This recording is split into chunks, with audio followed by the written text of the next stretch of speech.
मैं ढूंढ रहा कहाँ है दरबारे इलाही, मोहब्बत में तेरा दम बदम रखना है मौला, मोहब्बत में तेरा दम बदम रखना है मौला, मोहब्बत में तेरा दम बदम रखना है मौला। तेरा नाम मदीना है, तेरा नाम है मरना, तेरा नाम मदीना है, तेरा नाम है मरना। हमें तो दुस्त बना दे, हमें तो मस्ती बना दे, हमें तू प्यार बना ले, हमें तू यार बना ले। तो खुदा बंदे यामीनी, तो खुदा बंदे शिमाली, तो खुदा बंदे यामीनी, तो खुदा बंदे शिमाली, तो खुदा बंदे आरादी, तो खुदा बंदे समावी, तो खुदा बंदे आरादी, तो खुदा बंदे समावी, तो खुदा मालिक फिरदौस, खुदा खालिक तूना फरमानु के रहमान, तू गुनाहगार के गफ्फार, तूना फरमानु के रहमान, तू गुनाहगार के गफ्फार। अल्लाह रसूल যখন বললেন ইয়া আইয়ুহান নাস কুলু লা ইলাহা ইল্লাল্লাহ তুফলিহুন, ও মক্কা নগরের মানুষ, ও কুরাইশ বংশের মানুষ, লা ইলাহা ইল্লাল্লাহ বলো, তাহলে তোমরা কামিয়াব হয়ে যাইবা, তোমরা জান্নাতি হয়ে যাইবা। কথাটা বলার সাথে সাথে আবু লাহাব বলল তাব্বান লাকা ইয়া মুহাম্মদ, মুহাম্মদ তোমার হাত ধ্বংস হইয়া যাক, আলিহাযা জামাতানা, এইটা বলার জন্যই কি আমাদের ক্যান্সার? তুমি তো লা ইলাহা ইল্লাল্লাহ পড়ার জন্য বলতেছ, আমরা এই কালিমা পড়বো না, বলেন নাউযুবিল্লাহ।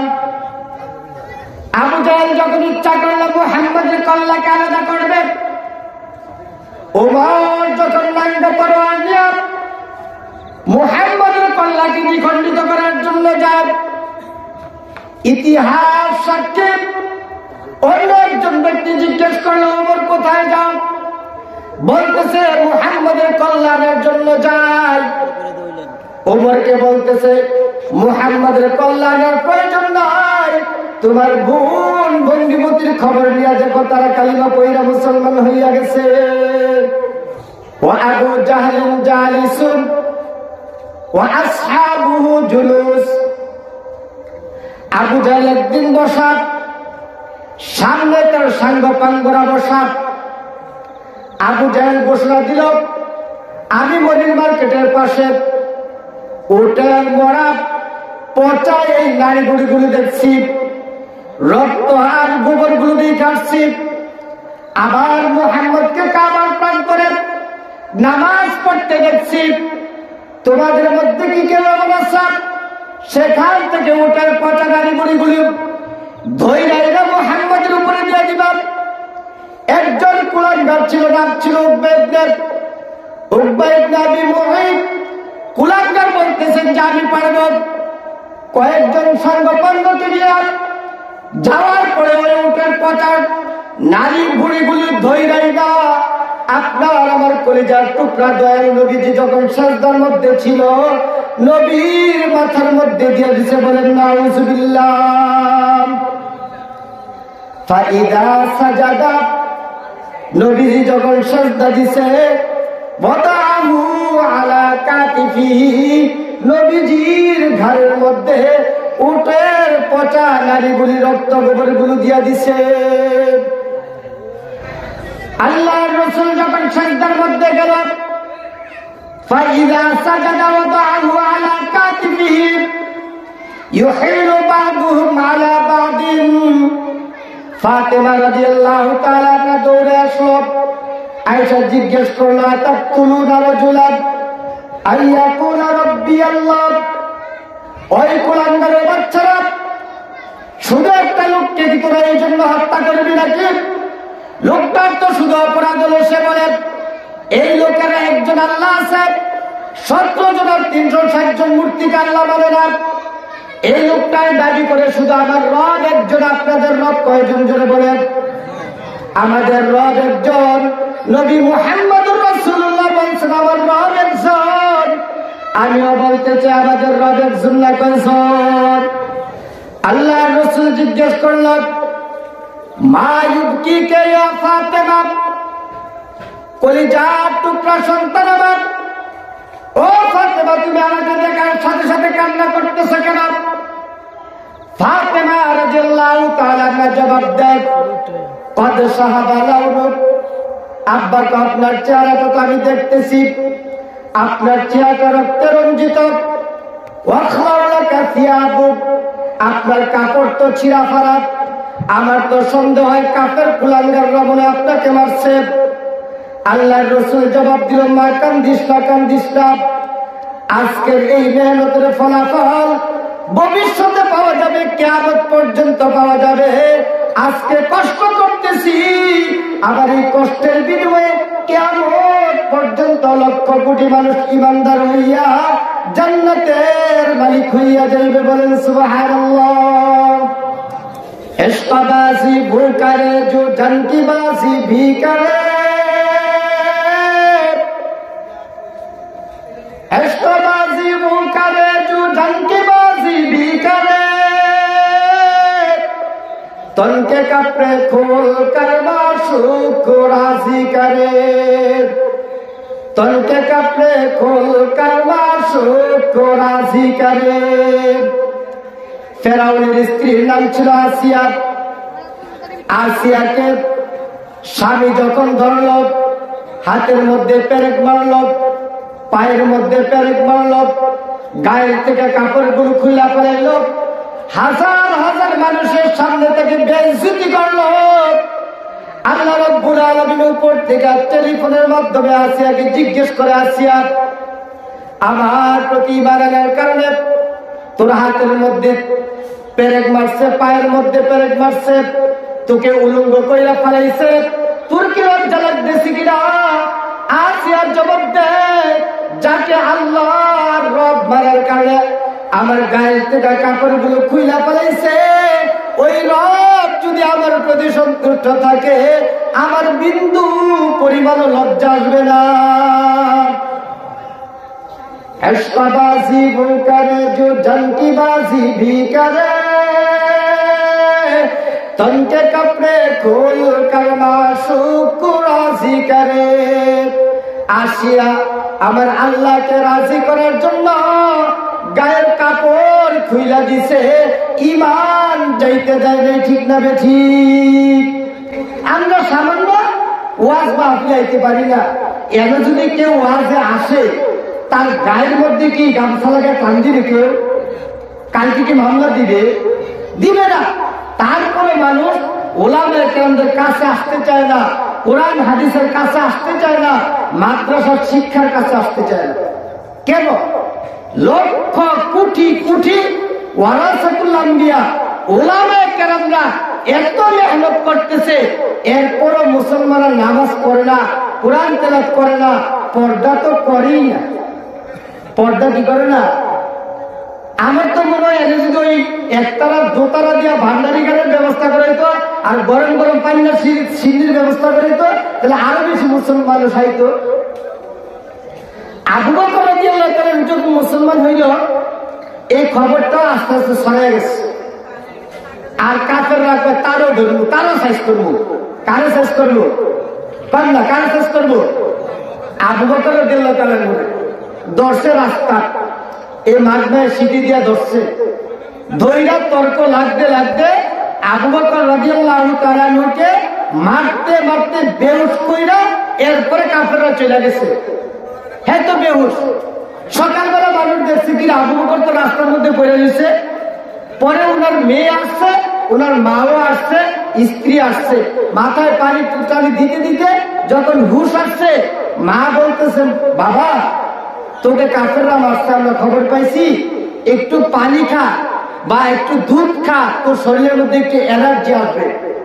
আবু বকর রাদিয়াল্লাহু তাআলা জবাব দেয়, আম্মা আমার তো সন্দেহ লাগে, মনে হয় ওই কাফেররা আমারে মাইরা আমার নবীরে মনে গিয়া মারছে, এই জন্য আমি আমার নবীজিকে না দেখা এই পানিও খাবো না, দুধও খাবো না, আগে আমার নবীর কাছে নিয়ে যান। তখন আবু বকর রাদিয়াল্লাহু তাআলার মা ইসলাম গ্রহণ করেন নাই, পরে তিরস্কার দেয়, লজ্জা দেয়, তোর লাজ নাই? যেই ব্যক্তির দলে যাওয়ার কারণে তোর মাইরা রাস্তা ফালা রাখছে, আবার হুশ আসার সাথে সাথে ওই লোকটার নামিয়ে নিস। তখন বলতেছে, মা তুমি জানো না গোটা পৃথিবীর চাইতো নবী মুহাম্মদের মুহাব্বত আমার দিলের মধ্যে বেশি, এই জন্য তুমি যা করো সব মাইনা নিব, কিন্তু আগে আমার নবী মুহাম্মদের কাছে নিয়ে যাও। পরে দুজনে কাঁধের মধ্যে ধইরা হেসাইতে হেসাইতে নবীজির কাছে নিয়ে গেছে। তো নবী জিজ্ঞেস করে, আবু বকর তোমাকে মারছে, ব্যথা পাইছ? কই না, আমি ব্যথা পাই নাই। আমি তো আপনার প্রেমে পাগল ছিলাম, কোন দিকটা আমারে মারছে আমি টেরও পাইনি। এশকাবাজি वो करे जो जंगबाजी भी करे, तन के कपड़े खोल कर माशूक को राजी करे, तन के कपड़े खोल कर माशूक को राजी करे। দিনের মধ্যে আমাদের এশক ঢুকাইতে হবে। এশক কি এর এশক? কালিমার এশক, নবী মুহাম্মদের এশক, আল্লাহর এশক, মাদ্রাসার এশক, কোরআনের এশক, এরপরে এভাবে হাদিসের এশক দিলের মধ্যে ঢুকাইলে এরপরে নামাজ পড়তে পারবেন, এরপরে ইবাদত বন্দেগীতে আসতে পারবেন, না হয় পারবেন না। আমি তো সবসময় বলবো আপনাদেরকে, যে সমস্ত আলেমরা মাদ্রাসায় পড়ছে, মাদ্রাসায় পড়তে পড়তে পড়তে 15 বছর 16 বছর ট্রেনিং এর মধ্যে ছিল, এই ট্রেনিং এর মধ্যে থাইকা নামাজ পড়তে পড়তে অভ্যাস হয়ে গেছে। অভ্যাস হওয়ার কারণে এই মাঘমায়ের শীতে দিয়েও নামাজ পড়ে, আবার গরমকালের মধ্যেও নামাজ পড়ে। আর যারা হাট্টিমাটিম টিম লেখাপড়া করে তাদের ছাত্র জীবনের মধ্যে কোনো কি নাই, ট্রেনিং নাই, চাকরি জীবনের মধ্যেও ট্রেনিং নাই। ওই বুড়া হওয়ার পরে তারা দাড়ি রাখে আর পাঞ্জাবি কিনতে, বুড়া হওয়ার পরে এটি তবে প্রাপ্তবয়স্ক হওয়ার পরের আমল। ওলামায়ে কেরামরা বলেন মানুষ প্রাপ্তবয়স্ক হয় 12 থেকে 15 বছর বয়সে। আমি দেখি বাংলাদেশের মুসলমানরা 70-80 বছর হওয়ার পরে প্রাপ্তবয়স্ক হয়, তখন নামাজ পড়ে, তখন পাঞ্জাবি পরে, তখন দাড়ি রাখে, তখন পাগড়িও পরে। কারণ এর আগে তো তখন নাবালিগ ছিল, তখন ইবাদত বন্দেগী দরকার ছিল না তাদের। हर्च खाई बाश लेकिन अंधु के दीवाना बाश, हर्च खाई बाश लेकिन अंधु के दीवाना बाश, बा मुहम्मद से बाश बा खुदा दीवाना बाश, बा मुहम्मद से बाश बा खुदा दीवाना बाश। কবি কয় তোমরা নবী মুহাম্মদের জন্য পাগল হও, আল্লাহর জন্য পাগল হও, কোরআনের জন্য পাগল হও। আমরা এগুলির জন্য পাগল হই না, পাগল হই 2.5 পেসের 2টা জিলাপির পাগল। কয় পেসের জিলাপি? 2.5 পেসের 2টা জিলাপির জন্য লাখপতি কোটিপতিকে আমি ঝগড়া লাগতে দেখছি। জুমার দিন মিলাদের পরে 2টা জিলাপির জন্য তর্ক করে, দোকানে বৈশা বৈশা বলে, দেখ এই শুক্রবার আমি পাই নাই জিলাপি, হ্যাঁ দোয়া নাই, এটা বারবার কইব যে শুক্রবারে কিবা নাই, জিলাপি পাই নাই, কইতে ফুইরা যায়। কিন্তু হ্যাঁ সন্তান নামাজ পড়ে না, হ্যাঁ নিজে নামাজ পড়ে না, হ্যাঁ ঘরের মধ্যে পর্দা নাই, হ্যাঁ নাতি নাতিরা কোরআন তেলাওয়াত করতে জানে না, এরপরও হ্যাঁ দিলের মধ্যে কোনো আফসোস নাই। আফসোস হয়েছে 2.5 পেসের জিলাপি। मैं ढूंढ रहा कहाँ है दरबार इलाही, मैं ढूंढ रहा कहाँ है दरबार इलाही, मोहब्बत में तेरा दम बदम रखना है मौला, मोहब्बत में तेरा दम बदम रखना है मौला। প্রত্যেকটা শ্বাস প্রশ্বাসে নবী আর আল্লাহর মুহাব্বত দিলের মধ্যে রাখা লাগবে কি লাগবে না? ওই আসিয়ার কথা তো সংক্ষিপ্ত আকারে বললাম। আসিয়ার সময় ফেরাউনের আরেক কাজের বুয়া ইসলাম গ্রহণ করছে, দিলের মধ্যে আল্লাহ আল্লাহ রসুলের বা ওই যুগের যে মুসা নবী ছিল, মুসা নবীর মুহাব্বত দিলের মধ্যে ঢুকাই দিছে। তো কেমন ঢুকাইছে? জিলাপি ইয়ানা আমরা দেশ তাবারুক না দিলে পাবলিক মাহফিল হয় না। কি কর হাসা কথা কর না? তাবারুক না দিলে মাহফিল, আর তাবারুক কইল তাই না, খিচুড়ি কইল কি আবার একদম কয় না, আরে 11টা বাজে যাবো, কয়টা বাজে যাইব? আবার কাউরে পাঠাইছে যে যখন তাবারুক দিবা আমাকে ফোন দিবি, মিস কল দিবি, মিস কল কি কর, মিস কল দিবি। মিস কল দেওয়ার জন্য কেউ এখানে আসছে, সেখান থেকে মিস কল দিবে। কোরআন হাদিসের বয়ান, কোরআন হাদিসের শিক্ষা মানুষের দিলের মধ্যে ঢুকেই না। আলহামদুলিল্লাহ, আমার এক ফুফা ছিল, ফুফা যখন মাসিকারা মাদ্রাসা দিছে, এরপর আমাদের বাড়ির থেকে প্রথমে 3 জনকে নিছে, আমার বড় ভাই লোকমান সাহেবকে নিছে, শাহেদ আলমকে নিছে, এরপরে জিল্লু ভাইকে নিছে। ওনারা আলেম হয়েছে, পরবর্তীতে আমরা গেছি, আমাদের স্ত্রী হচ্ছে আলেমা, আমাদের সন্তানরা হচ্ছে আলেমা, আমাদের ভগ্নিপতির আলেমা, কোরআনে হাফেজ, আলেমে ভরপুর, কিন্তু মূল হচ্ছে আমাদের ফুফা। মূল কি? এরপরে ঠিক আছে আমার বাবা, এরপরে দাদা, কিন্তু এই কোরআন হাদিসের শিক্ষার প্রতি আমাদের কোনো আগ্রহই নেই। ওই পাশে দেখেন আমার ভাগিনী একটা বসে দিচ্ছে, কত ছোট্ট, 30 পারা কোরআনের হাফেজ। মামা একটু ধরো, আহমদ ধরো, ঠিক ওর সময় না আমার ছোট ভাইয়ের ছেলে কোরআনে হাফেজ। আপনাদের মতো বুড়া করে আলহামদুলিল্লাহ শুদ্ধ করে পারে না ওলামায়ে কেরামরা, আমরা পারি না, কিন্তু এমন ছোট্ট ছোট্ট বাচ্চাদেরকে কওমি মাদ্রাসার বরকতে আর মেহনতের মাধ্যমে পুরো 30 পারা কোরআন এই ছোট্ট সিরার মধ্যে ঢুকাই দেয়। মেমোরি দেখছেন? মেমোরির মধ্যে গান, ওয়াজ টোয়াজ এগুলি ঢুকান যায় না? মেমোরি যত বড় হয় তত বেশি ঢুকানো যায়। ছোট্ট ছোট্ট তালিবুল ইলমদের এই দিলটা এত প্রশস্ত, ওলামায়ে কেরামরা যাইতা 30 পারা কোরআন ঢুকায়, অসংখ্য হাদিস ঢুকায়, তাফসীর ঢুকায়, ফিকহ ঢুকায়, এরপরও খালি থাকে। ইতিহাস সাক্ষী, ফেরাউন তার কাজের বুয়ার প্রথম সন্তানকে যখন টকবগে জ্বলন্ত এই চুলার মধ্যে তেলের মধ্যে যখন ছেড়ে দিছে, এই কাজের বুয়া বলতেছে, আমার সন্তান একটার জন্য আমি মহাব্বত রাখি, তবে নবীর প্রতি যে মহাব্বত, আল্লাহর প্রতি যে মহাব্বত, এই মহাব্বতের ধারে কাছে কেউ আসবে না। আমার সন্তান একটাকে কেন একে 7টাকে আগুনের মধ্যে, তেলের ডেগের মধ্যে ফালাইল, আমি ইমান ছাড়বো না। ইতিহাস সাক্ষী একটা করে ডেগের মধ্যে ছাড়ছে, কিন্তু কাজের বুয়া ইমান ছাড়ে নাই। কি ছাড়ে নাই? আব্দুল্লাহ ইবনে সালাম বলেন, ফালাম্মা রাআইতুহু তাআম্মালতু ওয়াজহাহু, ফালাম্মা রাআইতুহু, যখন আমি তার চেহারার দিকে তাকাইলাম, তাআম্মালতু ওয়াজহাহু, আমি তার চেহারাটাকে এভাবে চিন্তা ভাবনা করতে লাগলাম, গবেষণা করতে লাগলাম। ফাআলিমতু আন্নাহু লাইসা বিওয়াজহিন কাযযাব। আব্দুল্লাহ ইবনে সালাম বলেন, আমি চেহারাটা দেখার সাথে সাথে সিদ্ধান্ত নিয়ে নিলাম, এই ব্যক্তি কোনোদিনও মিথ্যা কথা বলতে পারে না। সুতরাং এই লোক যেহেতু কালিমা পড়ার জন্য বলতেছেন, আর দেরি করা যাবে না। নবী মুহাম্মদের কাছে গিয়ে বলতেছেন, আমাকে আপনি কালিমা পড়ায় দেন। তাইলে যাদের ভাগ্য প্রশস্ত ছিল তারা নবীর কাছে গিয়া মুসলমান হয়েছে, আর যাদের ভাগ্যে ছিল না 1000 বার দাওয়াত দেওয়ার পরও পারেনি।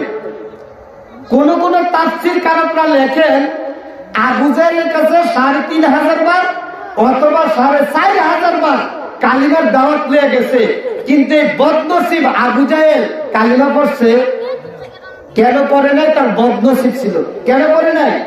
আর আব্দুল্লাহ ইবনে সালাম সাইতো গেছে, ওয়াজও করেন লাগেন নাই, হ্যাঁ ইসলাম গ্রহণ করে বসে গেছে। নবীজির যুগে নবীজিকে কেউ কেউ বলছেন রজুলান মাসহুরা। কি কইছে বলেন? রজুলান মাসহুরা, এটা কোরআনের শব্দ, মানে জাদুগ্রস্ত ব্যক্তি, পাগল ব্যক্তি। কি ব্যক্তি? কেউ বলছেন এই লোকটা হচ্ছে মজনুন, কেউ বলছেন কি মজনুন, কেউ বলছেন সাহেব, মানে জাদু করে, মানুষকে জাদু করে। একটু হচ্ছে অন্যজনে মুহাম্মদকে জাদু কইরা পাগল বানিয়ে দিছে, আবার কখনো কখনো দাবি করে যে নিজে অন্যদেরকে জাদু দেয়। নবী মুহাম্মদে কি দেয়? জাদু দেয়।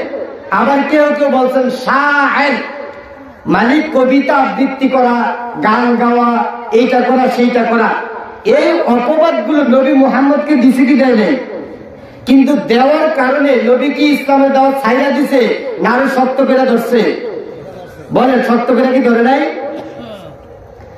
हर्च खाई बाश लेकिन अंधु के दीवाना बाश, हर्च खाई बाश लेकिन अंधु के दीवाना बाश, बा मुहम्मद से बाशो बा खुदा दीवाना बाश, बा मुहम्मद से बाशो बा खुदा दीवाना बाश।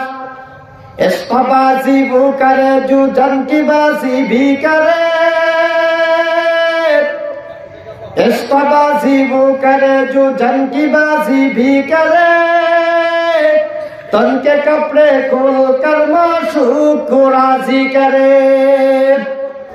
91 থেকে 99 থেকে 100 জন পাবলিক শতকরা 99 জন থেকে 100 জন পাবলিকের কোরআন পড়া অশুদ্ধ। অথচ আল্লাহ রাসূল বলেন নামাজে কোরআন শরীফ অশুদ্ধ পড়লে আর নামাজ হয় না। কি হয় না? এত কিছু জানার পরেও কি পাবলিক সূরা ফাতিহা শুদ্ধ করে না? কি শুদ্ধ করেন না কেন? শুদ্ধ করেন না কেন? নামাজের অপিয়াদিন করলেও নামাজ হইব, না করলেও হইব। আমিন জোরে কইলে হইব, আস্তে কইলে হইব। আবার সূরা ফাতিহা নামাজে শুদ্ধ পড়লেও হইব, অশুদ্ধ পড়লেও হইব। এমন ফতোয়া আসেনি, বুঝছেন না? ফতোয়া একটাই, নামাজের মধ্যে সূরা ফাতিহা অন্যান্য সূরা শুদ্ধ পড়তে হইব। এইটার মধ্যে কোনো ইখতিলাফ নাই। এরপরও পাবলিক এগুলি পড়তে আসে না। হ্যাঁ, আলহামদুলিল্লাহ আমি বলি, বাংলাদেশে অসংখ্য অগণিত কওমি মাদ্রাসা, নুরানি মাদ্রাসা, হাফিজি মাদ্রাসা হওয়ার বরকতে লক্ষ লক্ষ শিশু সন্তান কোরআনে হাফেজ হইতেছে। শিশু সন্তান, ওইটা কয় বছর বয়স? ওইটা প্রাপ্তবয়স্ক হতে যাও 5 বছর লাগবে।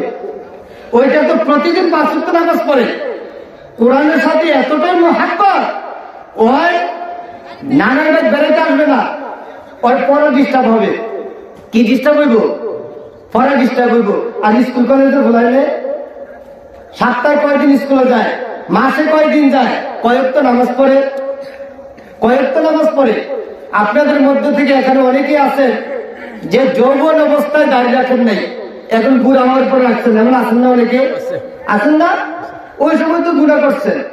আর যারা কওমি মাদ্রাসার মধ্যে পড়ে, আলহামদুলিল্লাহ তারা প্রথম থেকেই দাঁড়িয়ে রাখে, প্রথম থেকেই পাগড়ি পড়ে, প্রথম থেকেই জুব্বা পড়ে, প্রথম থেকেই কোরআন সহিভাবে তেলাওয়াত করে। সুবহানাল্লাহ। আলহামদুলিল্লাহ আমার মাদ্রাসার প্রথম শ্রেণীর বাচ্চারা শুধু 1 বছরে 6টা কালিমাতে মুখস্থ করছে। এরপরে মনে করেন যে 22টা হাদিস অর্থসহ মুখস্থ করছে। অর্থসহ মালিক মেম্বার সাহেব আছেন, আপনি আপনার নাতনিকে গিয়ে বলবেন যে 22টা হাদিস আমাকে মুখস্থ শোনাও। ইংরেজি বইয়ের আমি নোট করছিলাম আজকে যে এতে আল্লাহ, বিতে বাইতুল্লাহ, 26টা অক্ষর দেয়া, 26টা অক্ষর। মানে আপনি ইউটিউব অথবা ইমুতে কথা বললে মাঝে মাঝে দেখবেন আটকায় যায়, কয় নেট নাই, কি নাই। আল্লাহর রহমতে তাদের দিলের মধ্যে এমন নেটওয়ার্ক ঢুকাই দিছি, ওরা লোকমাও খায় না, শ্বাসও ভালো লাগে না। এতে আল্লাহ, বিতে বাইতুল্লাহ, সিতে ক্রাউন, ডিতে ডোম, বানান কইরা থ্রুলিং করতে থাকবে। থ্রুলিং পুরোটা ইংলিশ বই মুখস্থ। বাংলায় আসেন, আমার বাচ্চাকে ছিল সবগুলি মুখস্থ। আলহামদুলিল্লাহ। এখন এই প্রতিষ্ঠানে পড়লে কি হবে? আপনার সন্তান নামাজি হবে, আপনার নাতনি পর্দাশীল হবে, আপনার নাতনি কোরআন তেলাওয়াত সহিহ শুদ্ধ শিখবে, আপনার নাতি কোরআন ও হাদিসের গবেষক হবে, কোরআন ও হাদিসের প্রত্যেকটা শব্দের অর্থ বুঝবে, সবকিছু হালাল হারাম মাইনে চলবে, মাঘ মায়ের শীতও নামাজ পড়বে, আর ওই চৈত মায়ের রোদের মধ্যে কি পড়বে? নামাজ পড়বে। আমাদের দেশের মানুষ নামাজ পড়তে চায় না। আমরা যতটুকু দেখছি, বিয়া করেছি, এর মধ্যে জিজ্ঞেস করে, এই তুই অজু করছিস নি? তো দুলাই কয় নামে অজু করি নেই। কি করে নেই? তো হেতারে কয় অজু করে কে? তাহলে কারে এত কষ্টটা দিতেছেন কে? আচ্ছা, কবুল করে লেগে কি অজু লাগে? কন্যা কবুল করার জন্য, বিয়া শুদ্ধ হওয়ার জন্য কি অজু লাগে? অজু লাগে না। কি লাগে না? হ্যাঁ, অজু করতে পারা যে হুজুর একটু বল কি করে আইব? অজু করে আইব। কিন্তু হ্যাঁ, মাগরিবের নামাজ পড়ে নাই, এশার নামাজ পড়ে নাই, জোহর নামাজ পড়ে নাই, সপ্তাহে এক সপ্তাহ পড়ে নাই, এই খবর নাই। ওদের বিয়ার কবুল করে লেগে কই পাড়ায়? অজু করতে পারায়। হেতে যেই কোম্পানি হেতারে পাড়ায় জানা, হেডু এই কোম্পানি, এডু এই কোম্পানি, হেডু এই কোম্পানি। এখন আপনারা, ওই যুগে মাদ্রাসা ছিল না, তখনকার যুগে মাদ্রাসা ছিল না, এই একটা উসিলা আমার কাছে দিতে পারবেন।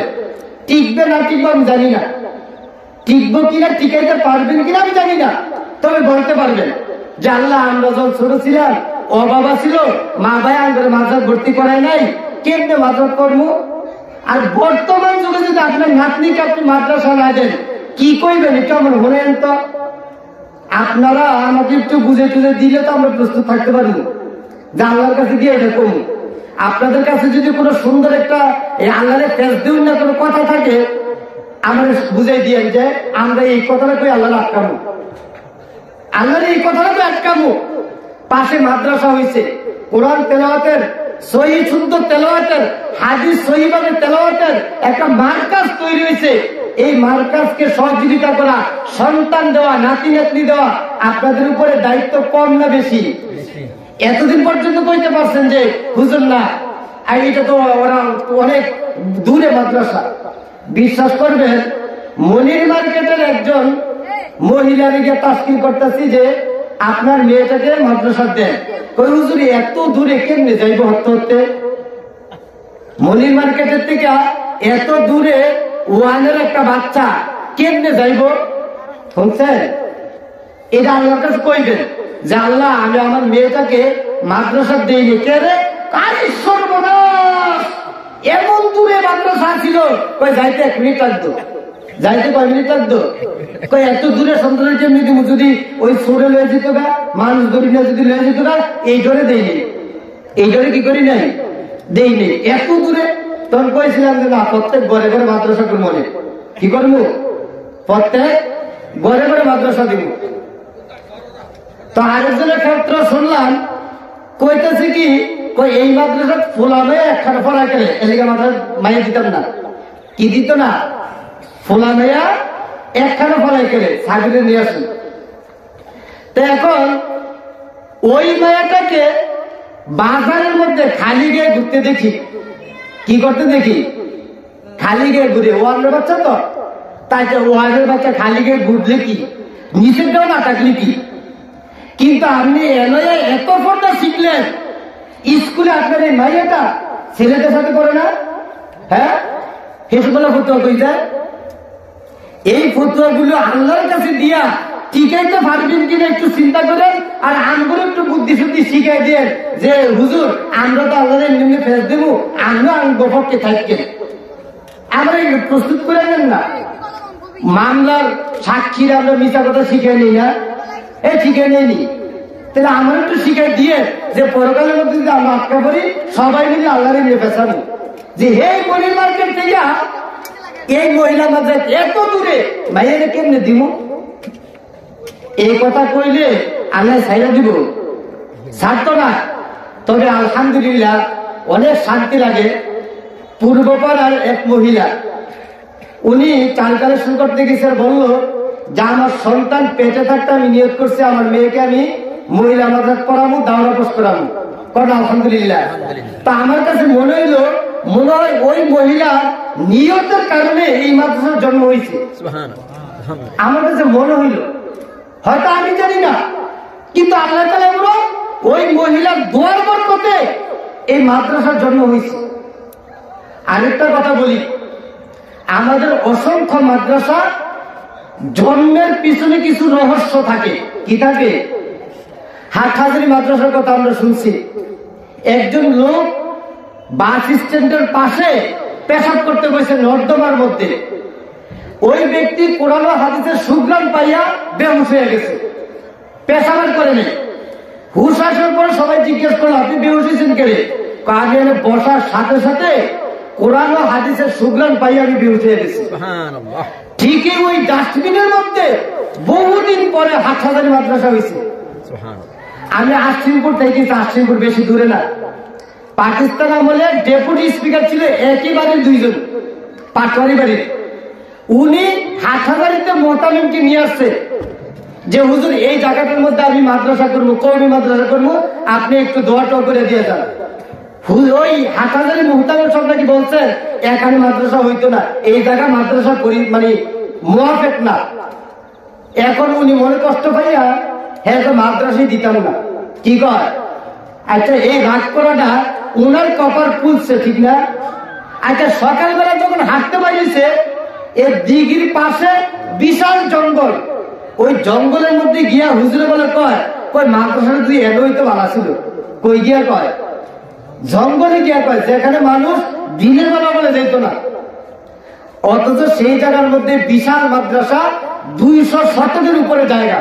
কয়শো শতকের উপরে? 200 শতকের উপরে জায়গা। আর আমার মাদ্রাসার কথা যদি আমি বলি, আমার মা জীবিত আছে।